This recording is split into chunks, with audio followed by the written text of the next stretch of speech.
Hi, everybody. My name is Mo Elias. I own a frame shop in New York called Big Apple Art Gallery and Framing. Today, we have a presentation by Trueview, and Joe Maxwell from Trueview is here to help us with that presentation. Joe, how are you? I'm doing very well. How are you today? Good, man. Nice to see you. You too. All right, Joe, tell me a little about yourself and your background, and then Sure. we can jump into the presentation. Yeah, I've been at Trueview for 20 years. I started in a role in marketing. But what a lot of people don't know is that prior to that, I'm kind of cut from the same cloth as many of the framers out there. I was the chief broom and sweep officer in frame shops as a kid. So from the time I was 7 until I was 13, I wielded a broom and swept up chopping shavings and mat board shavings and all that. And then at 13, my family bought a distribution facility.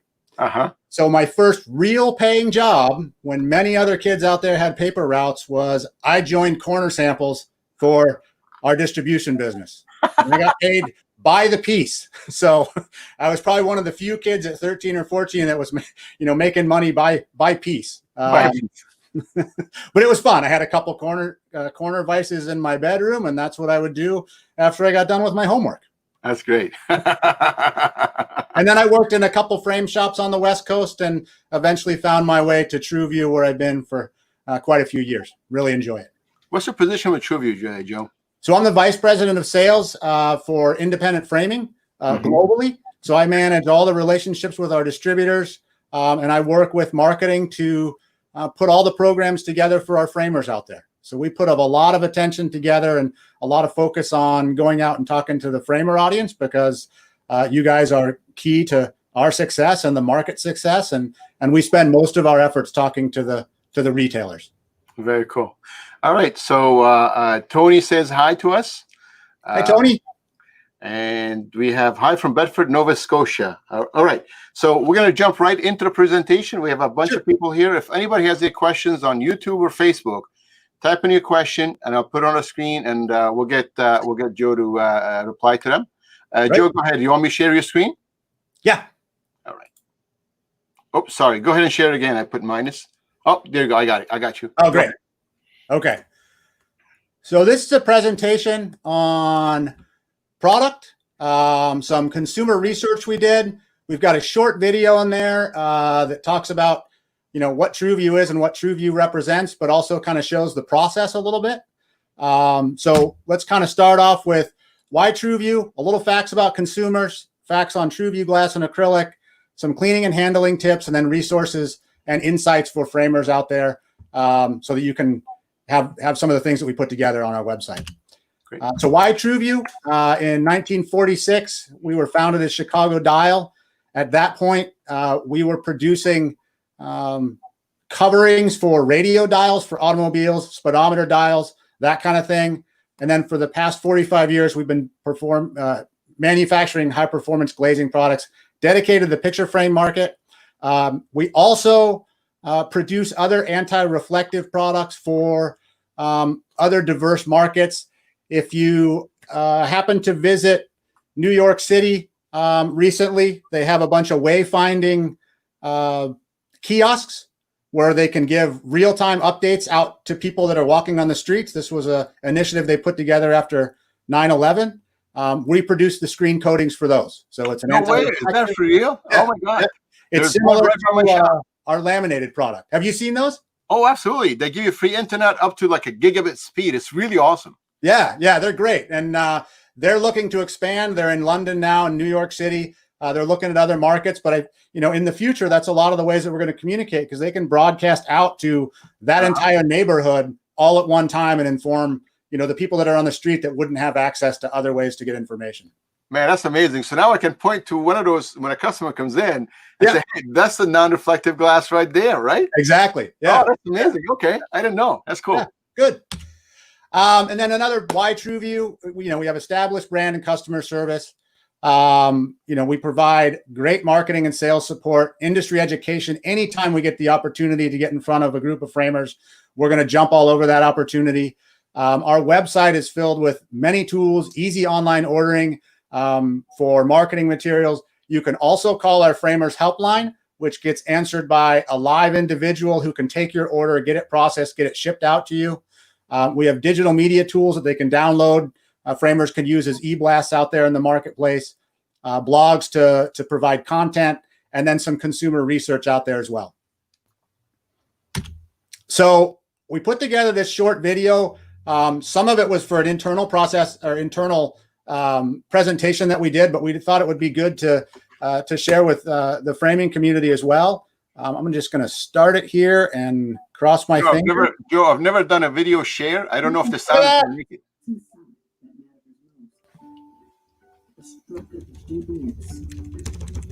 The revolutionary idea.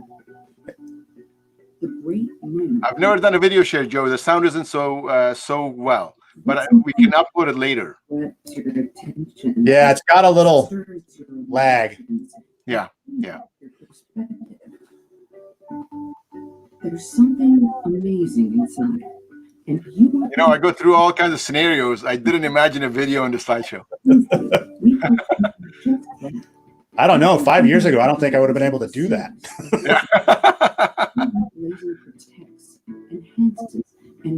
But you said you can make this available to us at some point, right? So yes, you can do a video afterwards? Yeah. Okay. So this talks about some of the other markets that we're in. We do navigation screens, that kind of thing. Whether it's a rare artifact, a precious work of art, a life-saving X-ray on an electronic display, or just a treasured piece of personal history that holds sentimental value, Trueview's industry-leading changeover and ultra-reflective glazing and conservation-grade UV protection eliminate the barrier between the observer and the object being observed. So how do we do it? Our innovative process begins with the substrate, the raw material. So this is the fun part. Oh, wow, look at that. Is this a manufacturing facility? This is the facility in Minnesota that you do the anti-reflective coating at. Oh, man, that's cool stuff. Gases needed for the magnetron sputtering coating process to occur. Once at high vacuum, magnetic cathode targets apply controlled layers of highly polarized metal oxides onto the substrate surface. So is that a spray, Joe? Is it spraying stuff on? It's called sputter coating. So essentially, it's creating molecule size oxidized metals that get cast off of what we call a target, and that drifts down in a negative atmosphere. Those chambers are negative atmosphere, so they're vacuumed. Oh, how cool is that? Our coating is incredibly thin, so when the finished product is out of our hands and playing host to the next great painting, photo, or championship trophy, you'll wonder if there's anything covering it at all. For over 70 years, Trueview Glazing has protected, enhanced, and beautified all things framed and displayed. It's the way great works were meant to be viewed, with their brilliance and beauty laid bare before your eyes. You'll see nothing but the brightest, sharpest, truest version of what's inside, because that's what matters most.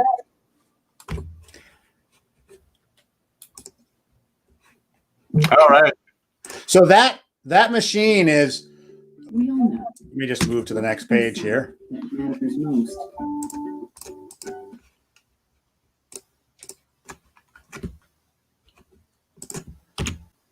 That machine is about the size of a football field.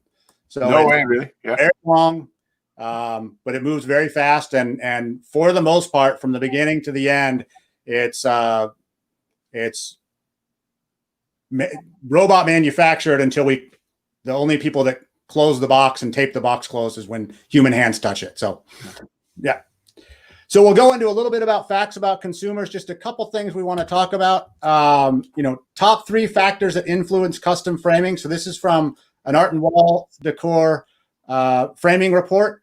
So the first is protect and preserve. The second is, am I getting a good value for my money? And the third is, this is a special piece, so I want to make sure I get it and preserve it for a long time.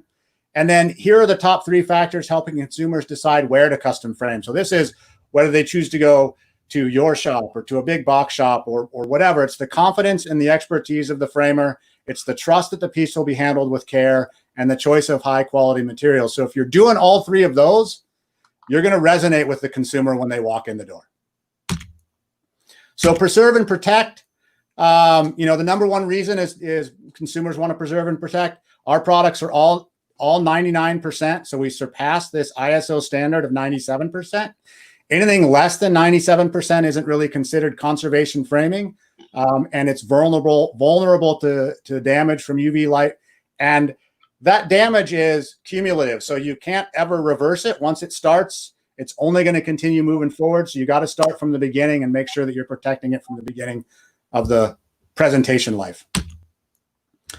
We've been offering a conservation grade glazing since the 1980s. All of our products surpass the 97% standard. And then our products are designed for permanence. So unless you try to scrub them off with a sanding wheel, or you get temperatures in excess of 400 degrees, that coating is going to stay on that glass for the life of that glass. If you get in excess of 400 degrees, I think you got a little bit bigger problems than whether or not the glass protects. So, Joe, I got a question. Sure. When somebody picks up a piece of artwork and put it in the car and leave it in the car for a few days, how hot does that get in the car? It can get extremely hot. In fact, I know there was a court case that I was involved in California where that exact thing happened. And they left it in the back of a car with a sunroof, a large sunroof, inside a plastic bag, and it created condensation inside the bag and then also within the frame. Sure. And so it started pulling some of the paint off the actual artwork. So it gets, it's kind of like why you don't lock your dogs or kids in the car. You want to make sure you're transitioning it out and putting it in a nice, cool area. So Thank you. Yep. So we'll get into the products now. In terms of glass, this is our glass lineup on the premium glass. Ultraview laminated. You can see kind of the good, better, best type scale we have here. The middle three products, we have all of these three products without conservation coating. So museum glass would just be an AR glass. Conservation reflection control would be just reflection control. And conservation clear would just be a premium clear glass. But again, all these products, with the exception of the Ultraview product, are 99% protective and will help sustain the length of the artwork that you're framing. Joe, I got a question. This Ultraview laminated glass. Yep. What would a normal use be in a frame shop work? So that's I'll switch over to that slide because it's an interesting product. So this is actually what you could consider two pieces of Ultraview glass, right? Right. That's got a laminate with a polyvinyl butate inner layer. Okay. And so it's wet laminated and then put into an autoclave to make it into one single piece. It's pretty hard to manufacture down to size, but at the end of the product section, we have an area where it talks about when you would use these products. So when we get there, I'll kind of point out this is where you would look at using Ultraview laminated. Okay. So then museum glass, which is the best glass choice for framing. Obviously, it's anti-reflective. It's UV protective, 2.5 mil substrate. It's got a smoother surface, easier to clean, and it's no ripple. So we've made some great improvements over this product in the last few years.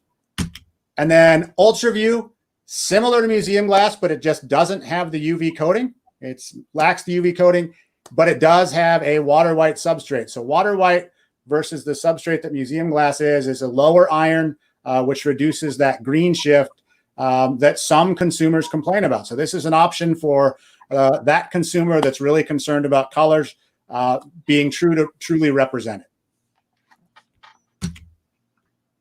So here's some examples of when to use these products. Obviously, a sentimental family photo, you want to protect it. You've got museum glass, conservation or reflection control or conservation clear. Detailed art in a deep shadow box. Obviously, museum glass works there. If it's not original art or it's not a concern for conservation, Ultraview works great. And those two products work extremely well because they allow more light to penetrate through the glass to illuminate what's going on inside the shadow box than any of the other products. That anti-reflective coating just allows much more light to pass through. So you can see it better. So then in terms of other products, a shallow design, you can use conservation, reflection control, Ultraview, or museum glass. But in this particular example, we're using the bottom one is where we would use Ultraview laminated. Extremely high value, something that could be damaged if the glass shatters. And then, you know, you need anti-reflective coating. So something of extremely high value. You know, one of the challenges with this product is it's a little bit heavier than most products. When you go back in history, museums used this product a lot until all of a sudden a company called Trueview came out with Optiom. And Optiom started because it's a much easier product to work with, you know, in terms of fabricating it down and in terms of, you know, just overall handling. It's lighter weight than laminated. But if you're trying to match a, you know, a show that's being hung up that was framed maybe 15 or 20 years ago, a lot of those might be a laminated product. And so you might, for consistency reasons, want to have a laminated product in that show. I understand. But so in this case, I would just say, hey, look, use Optiom most of the time, right? Yep. It's a great replacement. Yeah, for sure. Okay, that makes sense. Okay, thanks. So then when we get to, you know, and obviously I am imagining everybody out there that's watching this does this every time somebody comes in. They're asking these probing questions. They're trying to define, you know, where it's going to be hanging. How big is it? Is it going to end up traveling somewhere? Is it replaceable? Is it a pastel or a charcoal? You know, what are the components that make up this piece that you want to be framed? But those are the defining questions that you're going to be able to help steer the consumer to the right choice. And you know, this is why they come to you, right? They're coming to you because you're the expert. They're coming to you for your advice and your opinions. And consumer research says, hey, when a framer gives the opinion to the consumer that you should do X, more than 75% of the times that consumer is going to take that suggestion. So asking these probing questions and then getting them to the right product is really the job of the person behind the counter. And I know, you know, everybody does a fabulous job on that. And it's one of those things that consumers respect custom framers for. So in terms of acrylic choices, this is exactly the way it's laid out on our website too. So if you want to see them all together, you can go on and look and see which attributes line up with these products. But we've got all acrylic products, True Life, Optiom Museum, regular Optiom, Conservation Reflection Control, and Conservation Clear. And we can go into a little detail about a few of these products right now.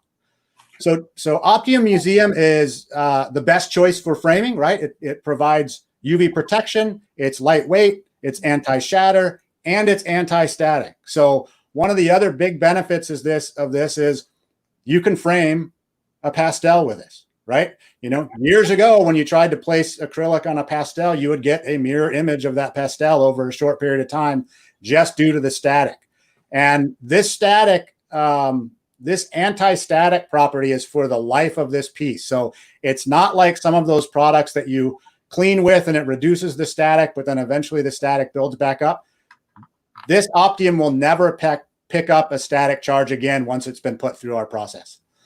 The other benefit to this being anti-scratch is it cleans like glass. So you don't have to have any special cleaner. So, you know, if you're framing for a high traffic area in a high-end hotel or a high-end office building, you may want to consider Optiom because you just don't know what that cleaning crew is going to be cleaning with. And if they clean with something that's you know, harmful to glass or harmful to regular acrylic, it may show its wear over time. So again, best choice, Optiom Museum acrylic, 99% UV protection, anti-reflective, anti-static, abrasion resistant, and shatter resistant, so it provides safety. We came out last year with some smaller sizes. We recognize that this is a premium product and that oftentimes in the past, if you wanted to buy this, you might have to buy it in a 4-foot by 8-foot sheet and you cut off the piece that you want to use and then you've got hundreds of dollars invested in inventory. So we decided to come out with this, and our distribution partners are selling these now in single lights. So if you have a 14 by 18 to frame, no more buying 32 square feet. You can buy a 16 by 20, cut it down, and get that job framed and get the consumer what they want. So easy to price, easier concern about getting rid of inventory, and then, you know, less fabrication and offcuts. Joe, I keep all my Optiom offcuts in my office. It's like gold. Yeah. So here's a non-conservation choice for Optiom. It's pretty close in price to Optiom. So oftentimes we see people that ask about this, think it's an option. Then they ask about what the change in price to Optiom Museum acrylic is, and they just go with the museum because it's, got the UV protection as well. It's got all the same properties as regular Optiom Museum acrylic. It just doesn't have the UV protection level. And then this is a new one that we came out with in, I think the last 5 or 6 years. So this is what could be considered a single side Optiom, if you think about it that way. And this product we made to face mount to or to direct print to the backside. So when you face mount to it, it provides that anti-reflective surface. So you can see what's face mounted to it or what's printed to the backside of it. Joe, if I use this product, do I face mount to the optical coating side or to the side that's not optical coated? The second surface, so the side that's not optically coated. Okay. So in glass, you're talking about if the viewer is here looking this way. Yeah. This is the first surface. Yeah. This would be the second surface. So you mount it. You would mount or you would print to the second surface. Second surface. Yep. So here's some examples on when to use the acrylic products. A pastel artwork. Obviously, you want to use something that's anti-static, so Optiom acrylic or Optiom Museum acrylic. Kids' artwork that'll hang in their room or a high traffic area. Any one of the acrylics would work great. Conservation reflection control, conservation clear, or either one of the Optioms would work good there. It's up to your consumer at that point. A heavy shadow box filled with collectibles. Obviously, you want to protect them, so it's Optiom Museum acrylic. And then an oversized print that's going to be hung, that's going to be face mounted. That's really the perfect opportunity for True Life. And again, cleans like glass. You don't have to worry about what might be happening if it's a high traffic area or if you have a cleaning crew that comes in and out to manage the cleanliness of that location. So Joe, I can use this in a framing job too, the True Life. Yeah. You can use it as a face mount product in you could throw a frame around this. Uh-huh. What it won't do is it won't give you the same anti-reflective qualities of Optiom. Because it's only one-sided. Because it's only one-sided, so you end up, weirdly enough, getting reflections from that second surface. I see. So it doesn't really save you anything. Right. Example. So here's another. We had this project number 5 was a piece that we framed for the West Coast Art and Frame Show on our 70th anniversary. It was huge. And we use Optiom Museum acrylic, obviously, because it looks great, but it's also lightweight because it was almost a full sheet of, I think, 7296. So this was the 4.5 mil product. It was already heavy enough. And if we would have put glass in there, it would have been very heavy. And then at the bottom, you've got an original oil painting. And a lot of museums now are using glazing to cover their paintings because it helps reduce on security staff, right? So they're able to protect it passively and not have to have people there guarding it. And it still gives a nice clarity and, an ability to see the artwork. Sure. Okay, so cleaning and handling. We'll go through these next slides, but I'll say in advance that on our Trueview YouTube page, we've got videos on cleaning and handling of glass products and cleaning handling of Optiom Museum acrylic products. Videos that we put up. John Raines is the guy that's doing the work and showing how to do it. So those you can go on and look. But obviously cleaning here is all of our products are clean and ready to use right out of the box. If spot cleaning is necessary, non-abrasive surface, take a clean microfiber cloth. We give those away for free on our website. Use an ammonia-free cleaner. And I'll stress here, we only say ammonia-free because it's for the conservation purposes, right? You don't want ammonia to off-gas into the art and it may linger on the glass. It won't harm the coatings at all. It's just purely from a conservation side of things. You want an ammonia-free cleaner. Obviously clean in a circular motion. These steps work for Optiom because it cleans like glass. And then all other acrylics, you would want to use an acrylic cleaner or an acrylic polisher. Joe, why in a circular motion? Because it helps spread out the moisture and evaporate quicker. So, if you go back and forth, it kind of does the same thing. But if you're just doing a spot, you want to keep that, as small as possible because why clean more real estate than you need to? Sure. So glass, recommend wearing gloves. You know, if you possibly can cut it. Don't bother cleaning it and use it. But you want to score on the side opposite to the UV coating, right? Because the UV coating is bonded to that glass. But it's also another layer on that glass that may send your score kind of off to one side. So you want to score on the opposite side.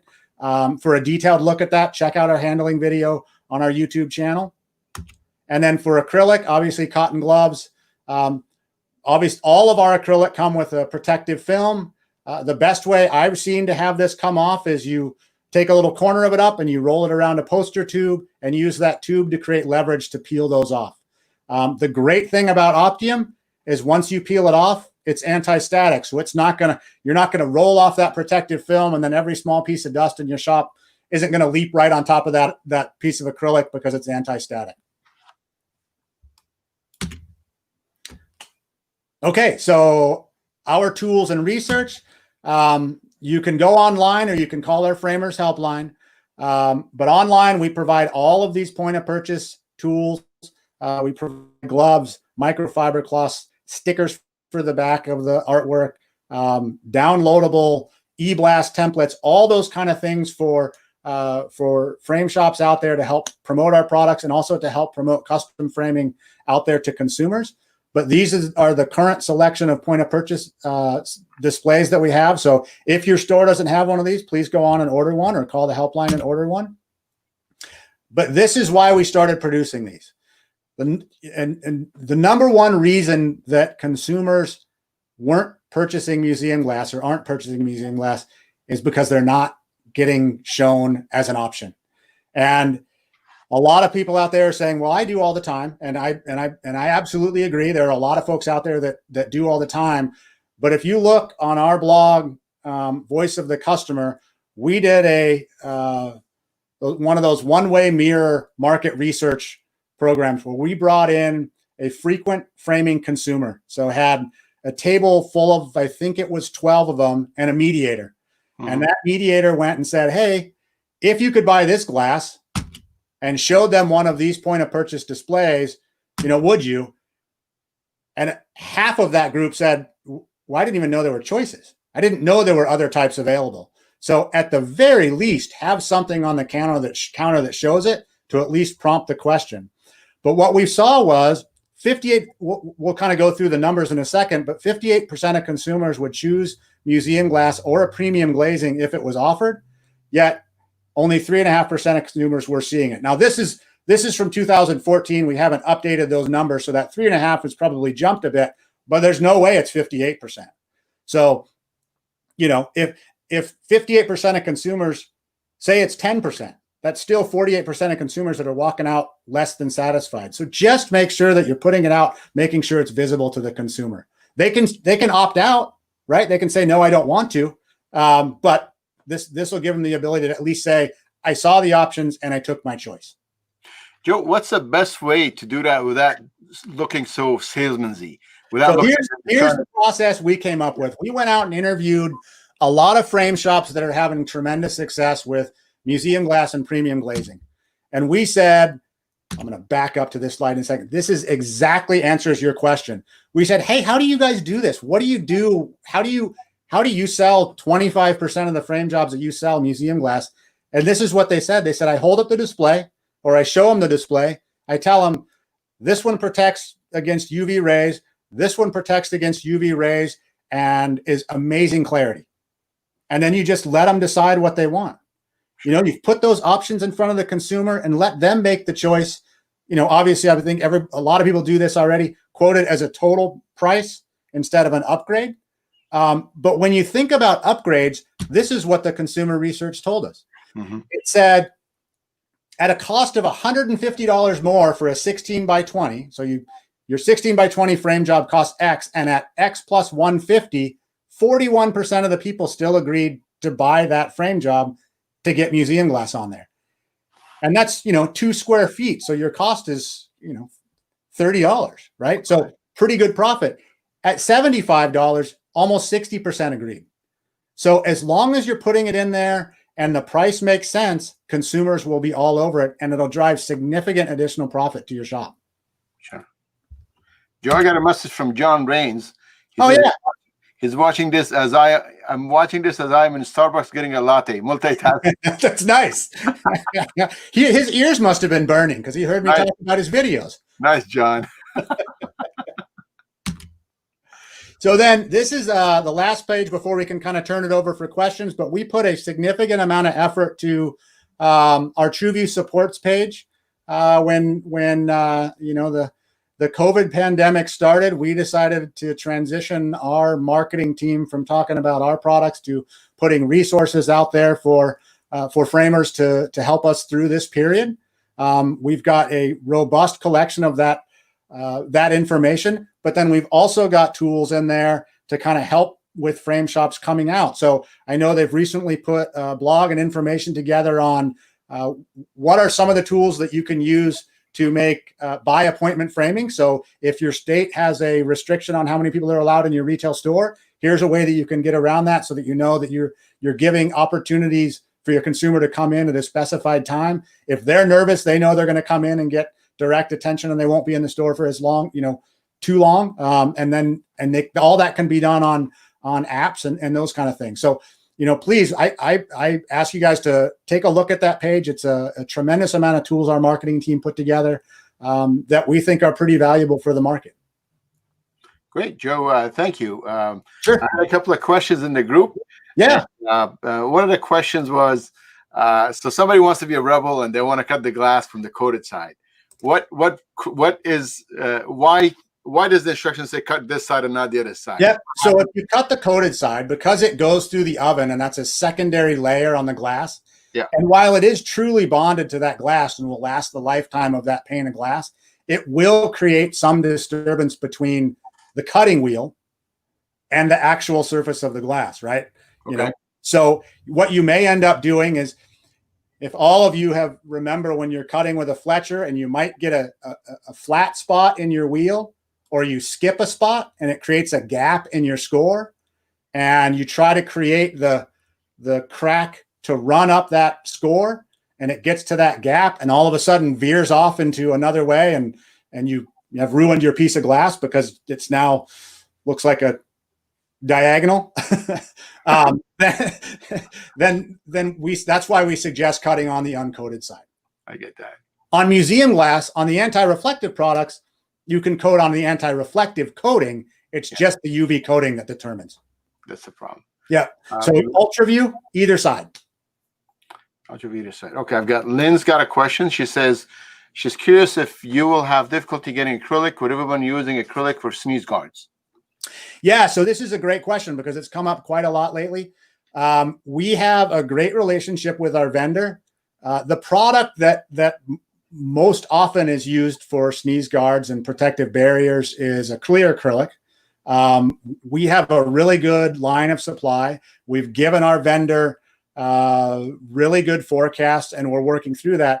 It's amazing how much product is going into that application. It will start to slow as retail stores open up and come up with a solution for that. But right now we feel like we're in a pretty good spot with the good relationship that we have with our vendor. Now, if all of a sudden somebody comes up and says, hey, I want a brand new size, well, that wasn't in our forecast. That might be an extended lead time. But for the historical products that we sold and the historical volume that we had, we think we're in a pretty comfortable spot.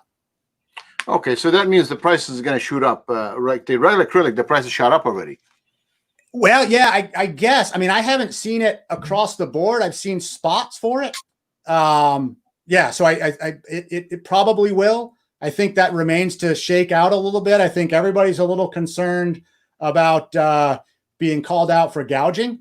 The acrylic market is an offshoot of the oil market, and everybody knows that oil's been down, so it's kind of hard to work those things in opposite, right? Generally, they travel together up, and they generally travel together down. So I think this is an area where they'll be a little bit contrary. Probably at some point, price will go up a little bit, but right now we don't see that too much on the horizon. That's great. One of the other questions that I had was, between the Trueview and the museum glass, do they look exactly the same? You mean Optiom? the Optiom, right? The Optiom and the museum glass. Do they look exactly the same without the the acrylic versus glass and all the other stuff? Yeah, if you kind of discount the substrate differences, right? Like acrylic's a little bit yellower and glass is a little bit greener. They look very, very similar. Yeah, the reflected colors about the same, and because they transmit the same color, they'll perform very similarly. If you put them side by side or have a row of museum glass pieces and then one piece of acrylic, depending upon size, you probably wouldn't notice. If it was huge, you might notice a little bit because acrylic looks just a little bit different in big frames. Sure. Joe, I think that's it. I don't have any more questions. Do you have anything to say at the end? No, I just, hey, thanks anybody for signing on. I appreciate you taking your Friday with me, and good luck on the reopenings for the states that are reopening. The other states, it's short to come, so good luck with getting those things rolling. And if you need anything from Trueview at all, feel free to call our helpline or feel free to reach out to us via our inbox, which you can find on our website. Perfect. Joe, thank you very much, and we appreciate your help. Thank you. Thank you. Yep. Bye.